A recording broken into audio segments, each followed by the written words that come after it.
မိတ်ဆွေက communication skill ကောင်းချင်သလား professional branding ခိုင်မာချင်သလားဒါမှမဟုတ်စိတ်အေးချမ်းမှု inner peace ကိုရှာနေတာလားဒါတွေအားလုံးရဲ့ key တော့ချက်ဟာကျွန်တော်တို့ရဲ့ကိုယ်နှုတ်စိတ်သုံးပါးမှာပဲရှိပါတယ်ခေတ်သစ်လူမှုပတ်ဝန်းကျင်မှာကိုယ့်ရဲ့တန်ဖိုး quality ကိုမြင့်တက်စေမယ်မြတ်ဗုဒ္ဓရဲ့နီလန်းကောင်းတွေကိုအခုလိုနိုင်ရှင်ကြည့်အောင်ကာယကံသုံးပါးကတော့ lifestyle security သို့မဟုတ် social credit နဲ့တိုက်ရိုက်သက်ဆိုင်နေပါတယ်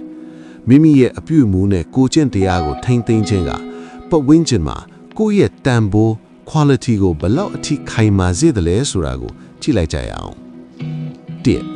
ပါဏာတိပါဒဝေရမဏီသူအသက်သက်ချင်းမှရှောင်ကျဉ်ခြင်းဒါဟာတပါးသူရဲ့ရှင်သန်ခွင့်ကိုလေးစားတာပါ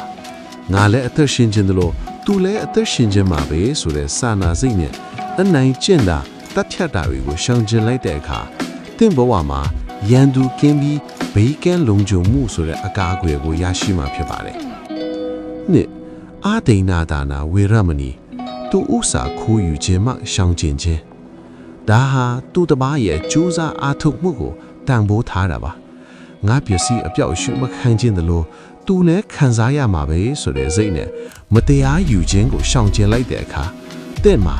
ဂုဏ်သိက္ခာရှိတဲ့ပိုင်ဆိုင်မှုနဲ့လက်ပြတန်တန်အစ်ဆက်ခွင့်ဆိုတဲ့အကာအကွယ်ကိုရရှိမှာဖြစ်ပါတယ်။၃ကာမေတုမိစ္ဆာစာရာဝေရမဏီကာမဂုဏ်တို့၌မှားယွင်းစွာကျင့်ခြင်းမှရှောင်ကျဉ်ခြင်းဒါဟာလူအချင်းချင်းယုံကြည်မှုကိုတန်ဖိုးထားတာပါကိုယ်အချစ်ရေးမှာအဖောက်ပြန်မခံခြင်းတလို့သူတစ်ပါးရဲ့ဆက်ဆံရေးကိုလည်းမဖျက်ဆီးဘူးဆိုတဲ့စိတ်နဲ့အကျင့်စာရိတ္တကိုထိမ့်သိမ့်လိုက်တဲ့အခါ